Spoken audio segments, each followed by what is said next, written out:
The top stories tonight in Y News.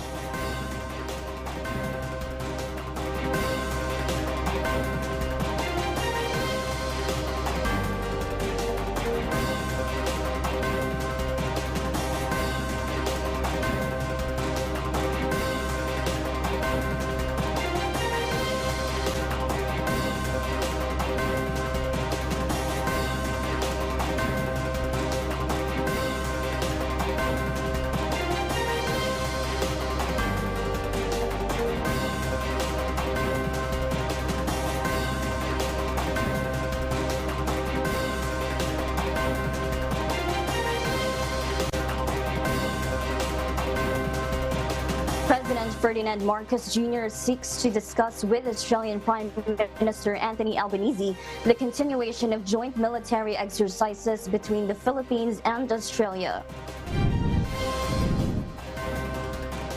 The revised departure guidelines for departing Filipino travelers abroad will be effective starting next month. The FIBA World Cup Games has officially opened in the country, marking the very first time it will be hosted by multiple nations, including Japan and Indonesia. And Russian President Vladimir Putin breaks his silence and sends his condolences to the families of mercenary leader and 10 others who died in the recent plane crash.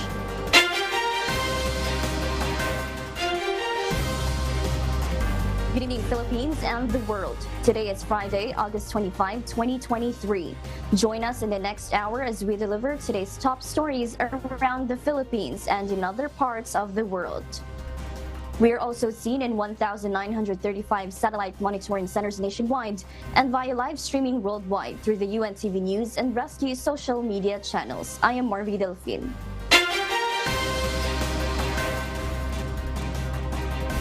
First in the news. President Ferdinand Marcos Jr. is inclined to continue joint military drills with Australian forces to enhance the capabilities of the two countries. Nel Maribuhok reports. President Ferdinand Marcos Jr. said he would discuss with Australian Prime Minister Anthony Albanese the continuation of joint military exercises between the Philippines and Australia. The president made a statement during an interview with the media following his attendance at the first amphibious and land operations of the Indo-Pacific Endeavour 2023 held at the Naval Station in San Antonio, Zambales. Well, I think we will be discussing for sure also the continuation of this kind of joint exercise to increase the capabilities again of our, alam naman ninyo, pagka maganda ang coordination, lalong-lalo na pag sa military, pagka napakalaki ng multiplier effect. And that's why it is important that we continue that. The Australian PM is expected to visit the country next month. President Marcos said that the large-scale military exercise was among the effort to strengthen the country's cooperation and relationship to other nations. This is our continuing effort to strengthen our capabilities and to have a closer working relationship with the militaries of our neighbors around the region. And I think it is an important aspect of how we prepare for any eventuality. He said that the working relationship between the military forces of Philippines and Australia, as well as that of the United States, should be strengthened. This is the first time that Philippines and Australia have conducted Exercise Alon, which forms part of Australia's Indo-Pacific Endeavour 2023 program. Nel Maribuhok, UNTV News and Rescue. We serve the people, we give glory to God.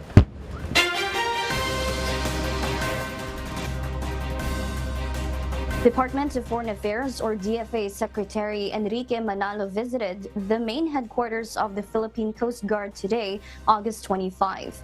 According to Rear Admiral Armand Balilo, the spokesperson of the PCG, they discussed the current situation in the West Philippine Sea and the steps that can be taken to address the issue. This includes strengthening external relations and acquiring PCG equipment. Secretary Manalo thanked the PCG for being the eyes and ears of Filipinos in the West Philippine Sea and for its dedication to maintaining maritime safety and security stability in the country's exclusive economic zone. The DFA committed to supporting the PCG's modernization program and expediting the grant process for the country's PCG. They also continue to seek diplomatic ways to resolve the issue. Yung natin, buti yung pagdating ko sa Pilipinas Philippines at kung paano natin nagawa ng mga kabamo yung issue. At yung mga effort ng both agency kung paano mapapanatili yung ating ugnayang panglabas at yung Coast Guard is an instrument of white-to-white ship diplomacy. And pinag-usapan din po doon yung kung paano matutulungan ng Department of Foreign Affairs yung pagkakaroon pa ng mga gamit ng Philippine Coast Guard like drones, offshore patrol vessel at saka ng mga ibang maaaring magamit pa sa maritime domain.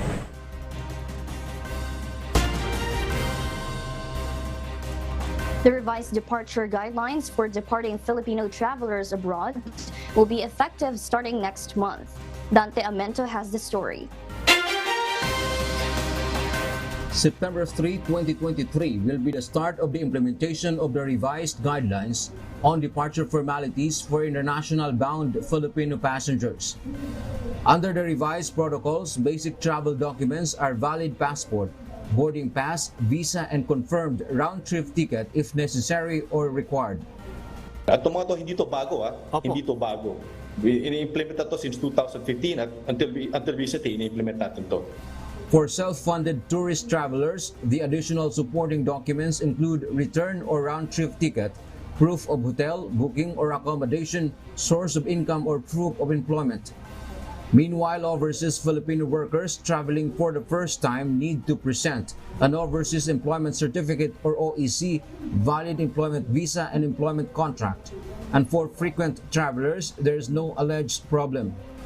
Walang problema ang frequent traveler. Kung dati-dati nakakalabas ka na at nasa record na ng BI na bumabalik ka naman, hindi ka nag-TNT o naghanap ng travel abroad, ay hindi ka magkakaproblema sa iyong pagbiyahe. Passengers will undergo a primary inspection. But if a problem occurred, such as an issue with a reason for travel or destination, there will be a secondary inspection for classificatory questions. The Department of Justice or DOJ said there is no need to worry for as long as passengers will not lie on their documents. The objective of these revised departure protocols is to protect Filipinos from criminals, especially in other countries. Ng ating departure formalities ay upang protektahan ang mga kababayan sa human trafficking, illegal recruitment at sa mga iba-iba pang kasamaan out there. Alam naman natin to, recently lang lumalabas sa balita, napakaraming mga Pilipino na nagpapanggap na turista upang pumunta sa mga visa-free countries tulad ng Thailand, Myanmar, Cambodia or Laos at doon, balak pa rin nila magtrabaho doon sa mga sabi-sabing mga scam center doon. To learn more about these revised rules, just visit the official website of the Interagency Council Against Trafficking or IACAT. Dante Amento, UNTV, News and Rescue. We serve the people. We give glory to God. And for the news abroad, a poll conducted by Kyiv International Institute of Sociology revealed Independence Day has become quite significant to Ukrainians. Next to Easter and Christmas, celebrating Independence Day is now the third most important holiday in Ukraine. Jane Robles will give us the details live.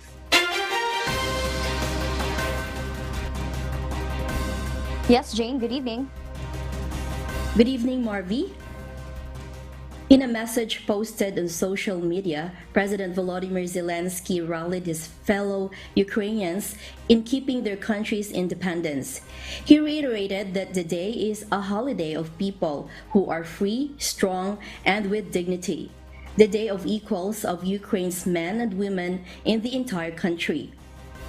Independence Day has shown as the third most significant holiday for Ukrainians since being invaded by Russia in February 2022, according to Kyiv International Institute of Sociology.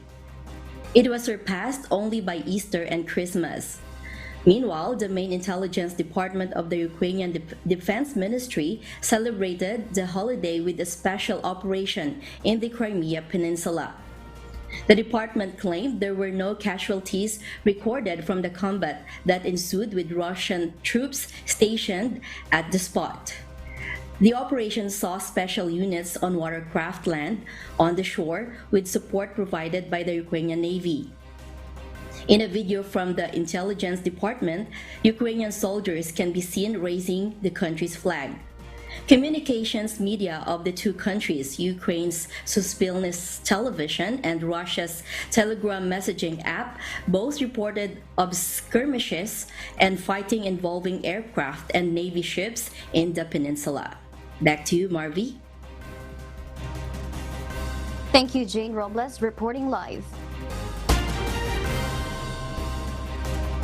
The BRICS group of developing countries has agreed to the admission of 6 new member countries. Cherise Dongbowen will tell us why live.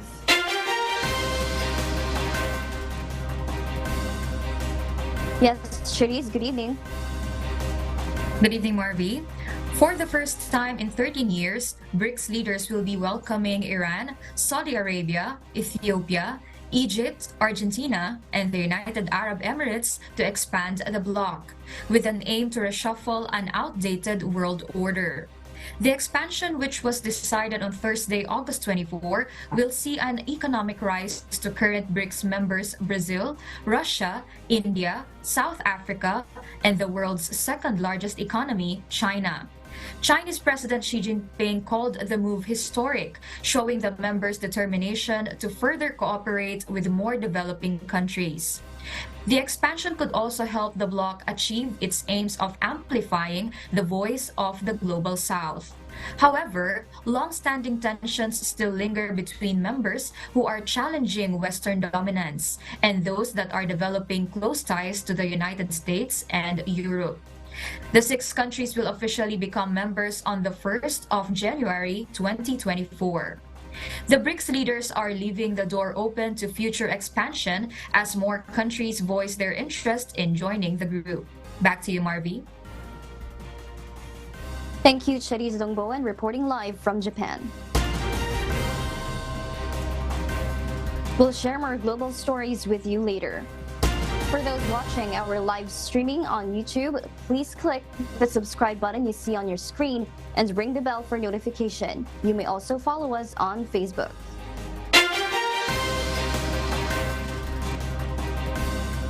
The AFP Lady Gunners are currently leading the standings of the UNTV Volleyball League after defeating the PNP Lady Patrollers.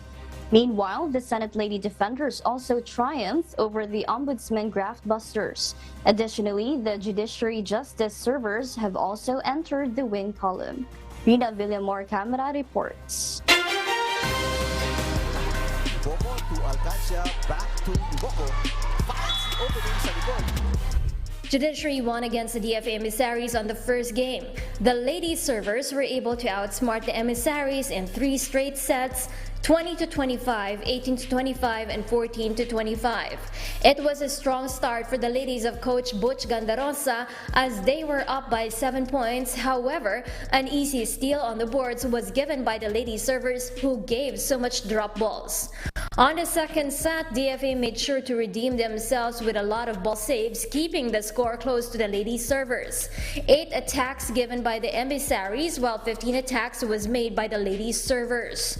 On the second set, come third set, former NCAA Manila player Margarita Pipito stole the show with 14 points early on, and DFA fell short behind the lady servers with 3 straight sets. Chosen as best player of the game was Dada Yuboko. Inayos lang namin yung receiving nila kasi nung first game namin yung receiving talaga problema tsaka yung serving yung service nila kasi last time nag-error mas marami yung error ng kalaban tapos sinasabayan nila, di ba? So ngayon mas na lessen yung errors nila. We will continue to work on lessening the errors, mas magkaroon ng kumpiyansa sa bawat isa, dumipensa, maging alert, etc. So yun ang yung palaging sinasabi ni Coach, and that's what we need to work on. Continue also to improve our service kasi medyo marami pa kaming libreng points na binibigay sa aming mga opponents.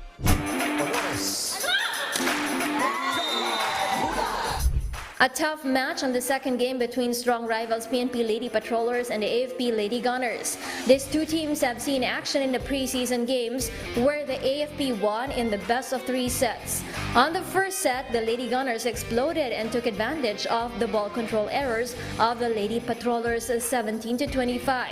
The Lady Gunners came with 10 attacks on the second set to run away again with the scores 19-25 and finally claiming another one on the third set with 11-25 in the final score. Veteran player Patty Orindain is best player of the game. Kailangan lang talaga practice, more practice, kondisyon ng katawan, isip para magawa ng tama yung mga yung lalaro sa during the games. In the coming games, hopefully, maging okay yung service reception namin and mas mapatibay namin yung defense pattern namin. Kasi spike-wise, offense-wise, okay kami. Magiging problema lang talaga namin is depensa tsaka reception. So, yun yung pag-trainingan namin naman sa mga parating na araw. Sa padaw, sabi ni Felipe, Cecilio, An exciting match filled the third game between Senate and the Ombudsman. Senate previously losing to AFP and Ombudsman winning against DFA. The squad of Premier Coach Roger Goring took the win in 4 sets after showing so much determination and the game to bounce back from opening day upset. Meanwhile, miscommunication and loose ball control filled the Graft Busters, who also sat strong behind the Lady Defenders. 25-19, 26-28, 26-24, and 25-21. Sheila Cecilio was chosen best player of the game.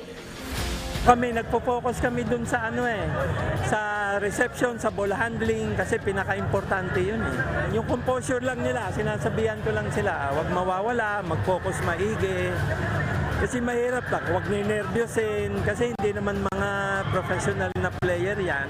Last Tuesday nakapag-train kami, saka medyo kami sa service at sa receive. Kaya lang hindi nila na-apply ngayong araw. Kaya doon kami nahirapan sa service namin. Yung opensa namin kasi mga import namin medyo naubusan, napagod. Na-injured pa yung isa. Catch the next game on August 31 at the Paco Arena as the Ombudsman fights against the PNP at 1 p.m.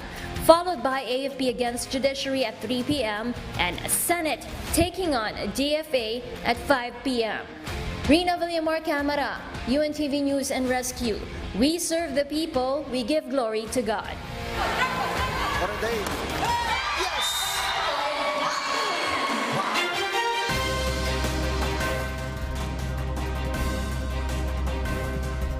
The filing for the Certificates of Candidacy or COC for this year's Barangay and Sangguniang Kabataan Elections or BSKE will be on Monday, August 28. The filing would be until September 2, 2023, Saturday. Aspiring candidates can file their COC at the Office of Election Officers. However, there are areas, such as in the National Capital Region, where the COC filing is transferred to bigger venues, including malls. Just visit the Commission on Elections or COMELEC's official Facebook page for the exact venues of COC filing. Meanwhile, from August 28 until November 29, 2023, the election period and gun ban will be in effect.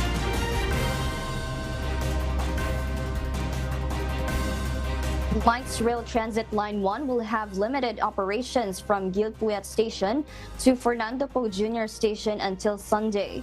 JP Nunez will tell us why. The Light Rail Manila Corporation or LRMC announced that it will extend the track works until Sunday, August 27, due to a mechanical problem encountered by its second-generation train set yesterday. They will implement limited operations from Gilpuyat Station in Pasay City up to Fernando Po Jr. or FPJ Station in Quezon City. Southbound passengers will have a terminated trip until Vito Cruz Station, while northbound passengers will travel from Gilpuyat to FPJ Station. According to LRMC shared photo, they have already conducted the replacement of the affected portion of the tracks and the installation of rail fastenings. Once the track work is completed, their team will conduct operational tests on the tracks and perform safety inspections before obtaining clearance to resume full operations of the line. Due to the track works, Baclaran Station, EDSA Station, and Libertad Station of LRT1 will be closed to commuters. For passengers of LRT1 traveling from these stations, they will need to use alternative transportation to transfer to Hilpuyat Station. They acknowledge that this will result in additional travel time and fare expenses for passengers. Yung tagal po ng biyahe, traffic.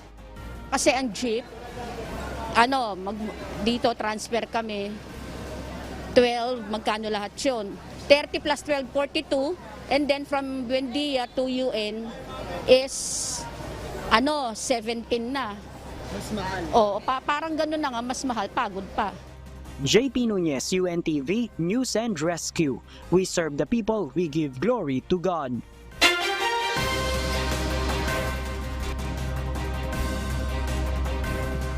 Tropical cyclone Goring has been continuously gaining strength while in the East Philippine Sea, and based on the monitoring of the Philippine Weather Bureau PAGASA, it has already intensified into a severe tropical storm category.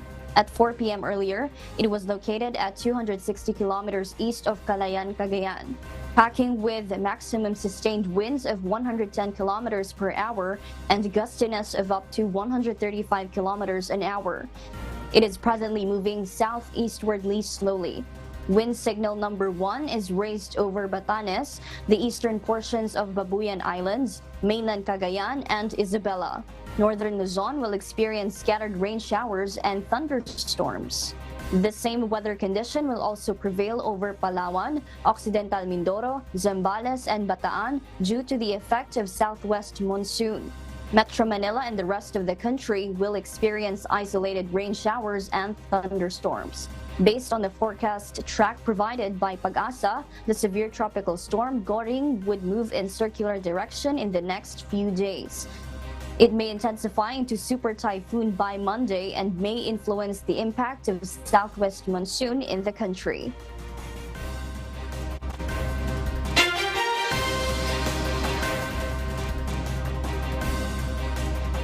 In other global news, Russian President Vladimir Putin breaks his silence and sent his condolences and sympathy to the families of mercenary leader Yevgeny Prigozhin and 10 others who died in the plane crash on Wednesday night, August 23. Putin made his remarks during a televised meeting with Denis Pushilin, the Russian-imposed leader of the occupied Donetsk region in Ukraine.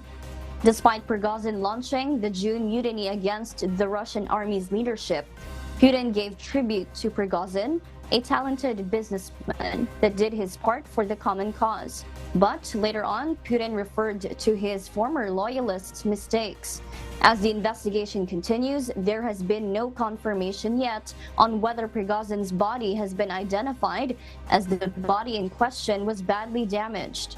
Meanwhile, the United States Defense Department said there is currently no information to suggest a missile strike on the plane, while Ukraine's President Volodymyr Zelensky has said that Kyiv has nothing to do with the presumed death of the Wagner chief. A catastrophic die-off of around 10,000 baby penguins in the Antarctic area has happened due to an ever-warming world. Maven Carizo tells us why. Estimatedly 10,000 emperor penguin chicks in the Antarctic have been killed due to melting and breaking apart of sea ice. Antarctic summer sea has been on sharp downturn since 2016, resulting to breeding failure, drowning, and even freezing to death. This happenings has been observed before the baby penguins could develop their waterproof feathers. Recorded by satellites, these observations were almost the same as the wipeout that happened in Billingshire 2000 C west of Antarctic in the late 2022. According to Dr. Peter Fretwell, author of the British Antarctic Survey, or BAS, these events are forewarning of things to come, and that there will be hope if we cut carbon emissions that causes the warmings. Otherwise, penguins will be extinct. He added, breeding cycle of the penguins depends on sea ice as their stable platform. Unfortunately, more than 90% of emperor penguin colonies are predicted to be extinct by the end of the century due to warming world. Emperor penguins are now classified as near threatened by the International Union for Conservation of Nature, or IUCN, a group that monitors list of endangered animals. Maven Carrizo, UNTV News and Rescue. We serve the people. We give glory to God. And those are the reasons behind the news in other parts of the globe.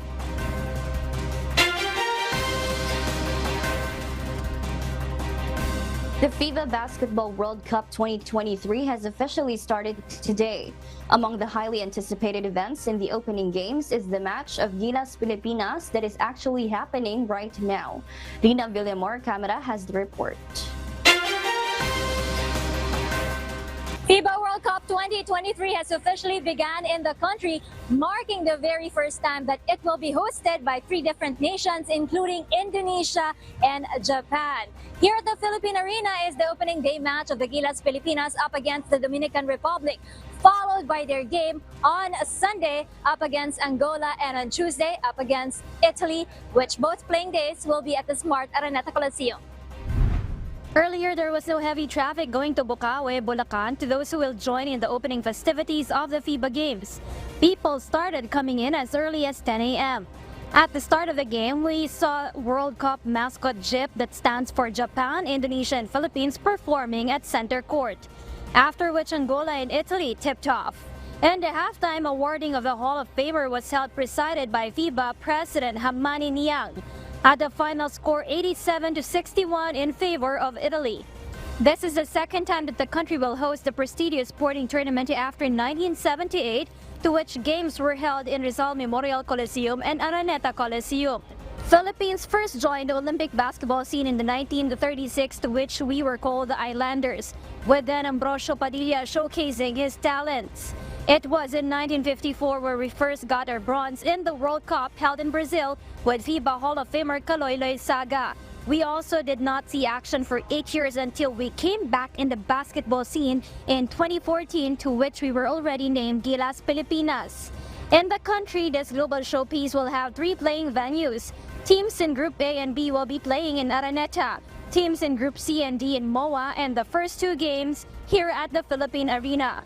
Teams in Group E and F will be held in Okinawa, while those in Groups G and H at the recently inaugurated Indonesia Arena.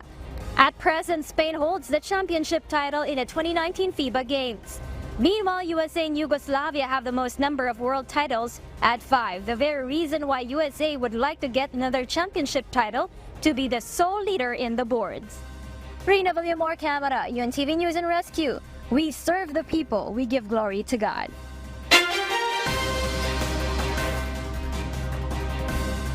After the 3-year delay of Anak TV Awards due to the pandemic, this year it returns to select the programs and TV networks that qualify for the Anak TV seal for being family and child-oriented.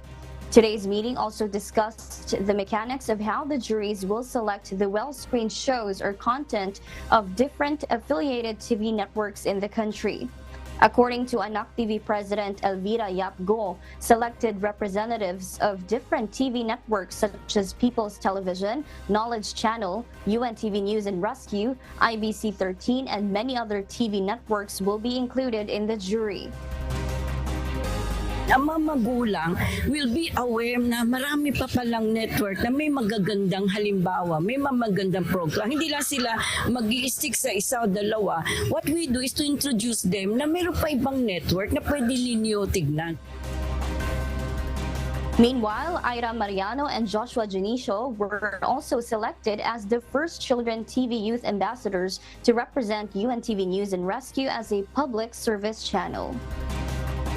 Naka-instill kasi sa atin dito, syempre sa UNTV na ituturo sa atin ni Kuya Daniel, yung mga mabubuting gawa, yung influence ng good works.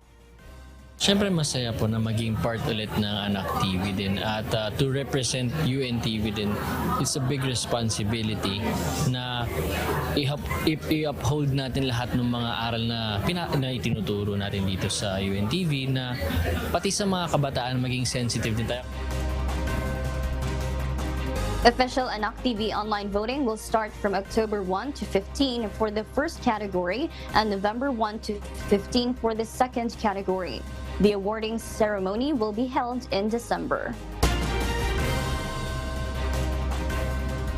Get hooked to a love story that etched in everyone's memory. The digital stream of the Wish Date Solstice, a 9th Wish anniversary event, will finally be witnessed by wishers via digital streaming this Sunday. Gladys Tawabi details why. Wishers, especially for those living away from Manila, who were unable to catch the live showing of Wish Date Solstice in MOA Arena. You can now finally watch and relate to this short film.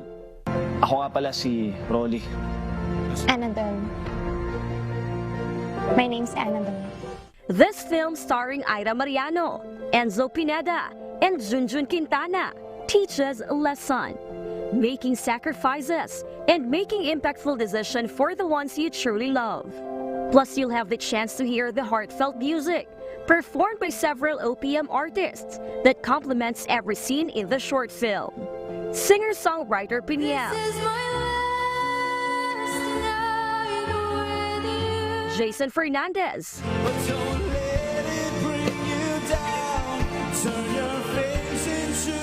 Abby,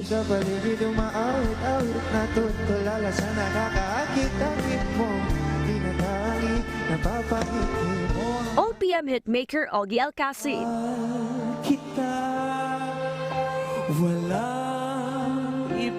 and the legendary band Aegis.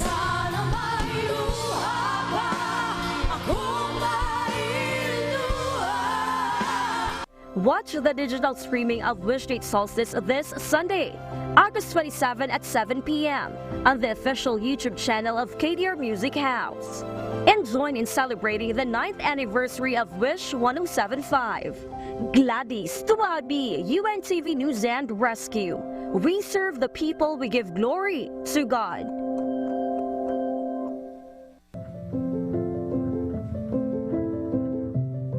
Our Kasangbahay, as the world faces these trying times amid the various challenges and uncertainties, we are inviting everyone to join the global prayer for humanity. Good day. I'm Brother Eli Soriano of the members of the Church of God International. I want to invite you to join us in a minute of prayer every day to pray for humanity and the whole world as we go through these perilous times. While safety measures like washing of hands and strengthening of our immune systems may help us through this horrible predicament, there is still no precaution or cure more powerful than God's mighty intervention. And we need His intervention now more than ever. It doesn't matter what religion you are in or what denomination you belong. This is an invitation for all the people around the world who cares for the future of their family, friends, loved ones, and humanity as a whole. Everybody is welcome to pray with us. For more details, you can check out the description box below. Thank you very much, and I hope to hear from you soon. May God bless you.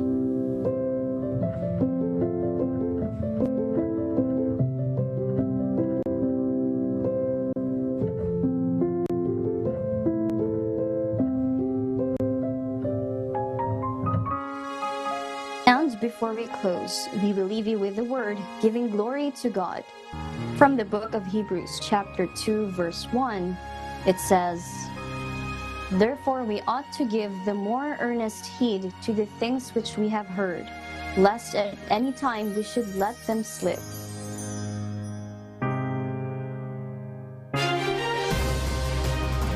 And those are the reasons behind the news August 25, 2023. Reasons we deliver to you as they unfold.